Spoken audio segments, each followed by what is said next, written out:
Hello everyone, welcome back. It's Empyrion Galactic Survival episode 57. I'm Enigmius and today the Hammerhead is done. Finally, we've finished the ship and we're going to take a look at what we did to finish it. It's just a few little details that we can look at and then we're going to take it out and we're going to shoot at stuff, which is probably the best part of the whole process for a lot of you. For me, I kind of like the building more than the shooting, but that's neither here nor there. We're going to have a blueprint for this guy. It's going to be linked in the information box below the video, so if you want to grab it and put it in your world and try it out, change it, use it, do whatever you want with it, you could do that. So the details. What have we done? Same front as has been there for some time. Moving towards the back. In the last episode, we had this sort of still splayed open. We've closed it in so that the side armor is complete on the rear section of the ship. And we've kind of brought it forward in a way that still stays behind the side armor on this guy. We were talking in the last couple of episodes about this whole idea of slabs of armor that are placed on the ship after the fact, or at least they look that way. So I wanted to kind of preserve that concept, if you will, by having this armor sort of tucked in behind. There's still some more detailing we could do just on this edge here if we really wanted to. I didn't really want to, so I didn't. I just sort of left it. And then we brought the armor down, almost all the way down to the lowest levels of the ship, the lowest parts of the interior hull, for the purposes of offering a little bit of protection and also changing the way it looks. And then we detailed the back end rather aggressively, in the sense that there's a fair bit going on. There's a lot of different angles and there's a lot of stuff happening, and the reason why I did that is because I started doing things and I liked what I did, and then I would do something else somewhere else and I liked that, and it just kind of built on each step to the point that we arrived with what we've got here. And then of course we've got the inner hull, which by itself would look pretty plain in comparison. And doing a little bit messing around with the colors. We've got the black edges in some parts, not so much on the back end, but around here you can see the edges are black. I don't know specifically why I did that. It just seemed like a good idea and I stuck with it throughout the whole sort of design process. And then we've got some of the grayish blue here, and as well we continued with our little trend of using the wall blocks with the blue to kind of add a little more detail. Yes, it looks like a pair of sperm, but it also kind of adds visual interest that otherwise wouldn't be there. Very recently, in the middle of building the ship, actually, new wing designs were added. So we used one of the new designs for the tail fin, if you will, on our Hammerhead shark, and then we kept the 3 dorsal fins there. We've got the pair of pectoral fins on either side. We could have done some sort of fin on the bottom sticking down to make it look even more like a tail fin. I decided it wasn't absolutely necessary. We aren't looking for a perfect analog. We're just looking for something that's reminiscent of the thing that we named the ship after before the ship was even half complete. So that's it. That's the design in a nutshell. And then in here we have no jetpack turned on. That's always a thing that I do when I first load into the game, is fail to turn on my jetpack. There we go. All of our fuel tanks are full. And we're gonna, yes, there we go. Lots of ammunition capacity. Lots of ammunition. We've basically loaded it up. We've got lots of missiles. We've got lots of railgun bullets available to be used. And we've got lots of plasma charges. The plasma charge is going to be, or the plasma guns are basically going to be our primary AoE weapon that we're going to be using, just because of the rate of fire. Every once in a while, every several seconds, we switch to the missiles and fire those, and then we switch back to the plasma, and that's for the purpose of taking the guns off of the points of interest. And then the rail guns are there. If we get attacked by drones, we can defend ourselves. Now, I was reading in patch notes for a recent patch, the one that added all of the wings, in fact, that the parameters for the thrusters had changed, so we just want to do a quick thruster test to make sure it's still got the maneuverability that we're looking for. If not, we'll have to make some modifications. If everything works, then we'll be off to our first point of interest to see how it does. So we'll power up, we've got lights. We always like to see lights. There were also some changes to the exterior camera. supposed to be able to do like up and down with page up and page down, but I think it has something to do with the fact that we're indoors. So we're gonna raise our altitude, and yeah, we're gonna try and back out of here if we can. So we made it out of our base. I can't seem to back or extend the camera view away from shenanigans. So the pitch and roll, from what I can see so far, is not so impressive on this guy. We're not too worried about that. I wish I could actually see the ship, but I don't. The mouse wheel isn't going anywhere. It's not doing its thing. But we can tell just from the maneuvering that we're doing now that we've got decent side-to-side maneuverability. We can change direction relatively quickly.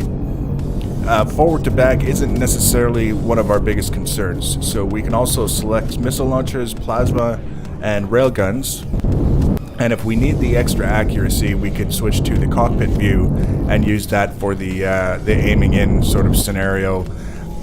I can't tell if this is like the green fog that's part of the atmosphere, or if we happen to just as a fluke build our base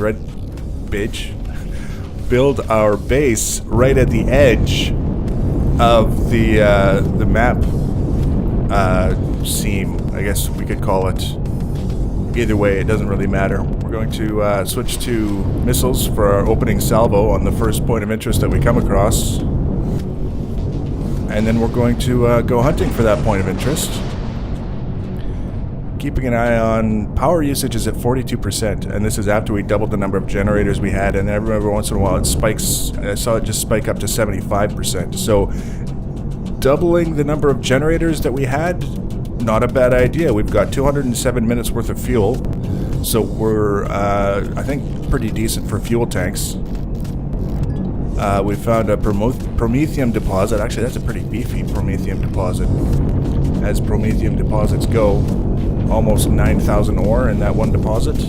We've still got our tier 3 automatic miner sitting over top of that promethium deposit near our base. It's going so slow, I haven't checked it in ages. I just really don't think it's worth my time. Maybe at some point, years from now, we'll go and check and see if it's got enough ore in it to justify the time spent running over to grab it. But for now, it's not that useful. So we could definitely use a little more forward thrust if we're talking about scouting around and such. Oh, we've got a point of interest at drone port. If you're gonna find a drone port, or if you're gonna find a point of interest and you're wanting to get rid of drones, this is not a bad place to be. We're taking hits. Is that the drone port that's shooting at us? Oh, we were flying directly over it, which we don't want to be doing. The nighttime actually makes it really interesting to see these plasma projectiles being shot at us, because we get a much better idea of where they are and what it's going to take to dodge them. We're also too far away to hit this guy with our own weapons, so we're going to move in a little bit. We're going to take a shot. It looks like we hit something, not necessarily a weapon. Did we just flatten? No, we didn't. We weren't that accurate. I was going to say, did we just flatten that turret with one shot from our missiles? Let's switch over to the plasma. Again, trying to take advantage a little bit of this AoE. The point of interest guns don't seem to be doing a very good job of hitting us at this point, I would have to say. And we're not necessarily having an especially difficult time of hitting the point of interest, but we are kind of sending down a lot of ammunition and not really destroying anything for our efforts. Did we get one? We got one turret. I think maybe we just weren't close enough.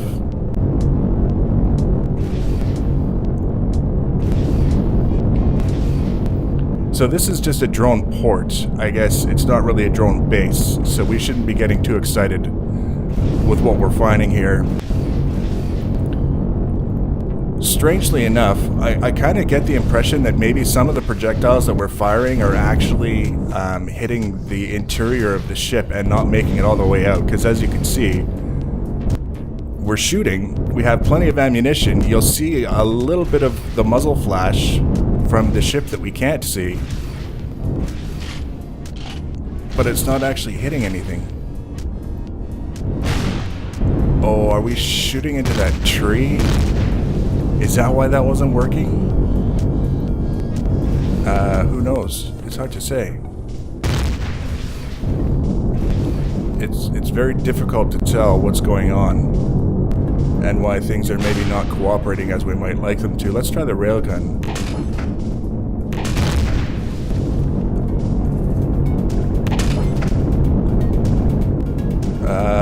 Did we destroy that turret with that one shot from the railgun? That would be kind of neat too. The railgun is the only one that seems to be actually capable of getting away from this ship right now.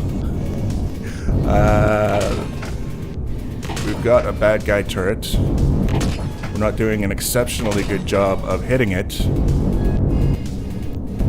There we go. Did we just destroy that last turret? We may have. That would be kind of neat if we did. Also kind of neat, the fact that these drones have kind of not done anything to come after us. I'll bet you if I actually hit this guy with something that he might change his mind and decide to... Nope, he completely ignored us. He was having nothing to do with this. That guy took one volley from the railguns and he crashes. We've got one plasma turret on the enemy point of interest that's still shooting at us. We're not having any luck with weapons firing. We get the muzzle flash and that's it. Trying to hold as steady as we can, because we really don't want to be losing all of our ammunition on the interior of the hull as it's escaping from the barrels of the weapons to the outside of the ship. But at the same time, we're having no luck whatsoever with any of this, and actually everything is just sort of very bizarre at the moment. It's like the turret doesn't really want to shoot at us. We were able to get to within 170 meters, give or take, 160 to 170 meters on this point of interest, strip all the turrets. And the biggest problem that we seem to have was getting our weapons to actually fire properly. So we're going to find another point of interest and we're going to duplicate this whole process. We're going to just reload some stuff. I don't expect that was part of the problem, but you can never be too sure with these kinds of things. Ghost Support Mark II. That'll work. He's given away his position with his plasma projectiles. So we're going to descend a little bit here, just because the ship is easier to hold steady when it's not pointing downward. We've got drones emerging from the base, which shouldn't be too much of a problem to handle. There we go. Down goes the drone. Let's switch to missiles. Nope, not firing. Plasma. Nope, not firing. Railguns. It's the only thing we seem to be able to count on is the railguns. They are a fairly potent weapon, but the reason why I prefer to have them on my ships is because the projectiles are fast. So when shooting at things like drones that are potentially mobile and quite a pain in the butt, you've got something that's fast enough to actually help you hit them. But in this case, out of all the weapons that we have on our ship, the only one that seems to want to fire properly is the railguns. So, there goes another turret off of this Ghost Support Mark II. We're going to get this third turret, hopefully, maybe, someday. There we go. And is there a fourth turret around the side? Yes, this guy right here. So there's been a few hiccups, we could say, since the last update. Possibly related to a learning curve, and once I get it all sorted out, it'll be just fine. Possibly related to make a lot of changes. Sometimes not everything works exactly as we might hope it to. So there's all of the drones off of this guy. What the hell is this? Oh, this is one of the golems. The big golem guys. Should we shoot him? Should we pretend like we can shoot him? No, our railguns aren't working properly. There we go. Yeah, we got him. The golem is dead. Alright, so we're just going to land and we're going to take a quick look at our ship to see. I hear bad guys. So we're going to make sure we're weaponized before we go out. And we're just going to... Mostly, I'm interested... Oh, big golem. We don't need to get any closer to that guy. I'm interested in what kind of damage we took to the front of the ship, which is negligible. Hey, you just behave yourself. Thank you. Got anything interesting today? Swamp Golem has what? Oh, hydrogen bottles and spoiled food. Hydrogen bottles. There's got to be some upcoming use for hydrogen. More hydrogen bottles, spoiled food, and crushed stone from the great big giant golems. Our ship stood up very well to the point of interest plasma cannon fire. I don't see any visible signs of damage. We certainly don't appear to be missing anything. Maybe if we switch to this guy, and we'll just do a quick... Oh, there we go. We've got a little bit of damage right here. Fixed. So we've taken a tiny bit of damage in this area here. I don't know why the plasma and missiles stopped firing on our ship. Maybe we'll find out. I don't know why the view of our ship... We were supposed to have the external view, but it wasn't working. I don't know why that is. Maybe we'll find out. But overall, I would say for the 2 points of interest, I can't really say for sure that we would have done those faster than with a hover vessel with an artillery cannon, being that you can now zoom with the turrets that you're controlling. But it was engaging and it was fun, so that was definitely a win in that category in terms of having the ship and being able to get good use of it. I've got a couple of points of interest now that I can revisit at some point and go through and find their loots and all those other fun things that are directly associated with them. But for now, we're going to take the ship back to the hangar. We're going to give it a very careful once over to make sure that everything is as it should be. We're going to get that blueprint up for you guys in the next episode. We're going to start on our next build. It's going to be another vessel that I've been thinking about doing for a little while now, and then I just recently had another flash of inspiration for it. So it's going to be probably another 2 to 3 part build for the ship that I've got in mind. And that will leave us with 2 fairly advanced ships at our disposal that we'll be able to use for all kinds of craziness. And if you want to be notified when I add that video, the easiest way to do that is to subscribe to my channel or follow me on social media. Links for social media are always in the information section below the video, as well as the link to the blueprint. Feel free to leave your comments and feedback. Thanks for watching, guys, and take care.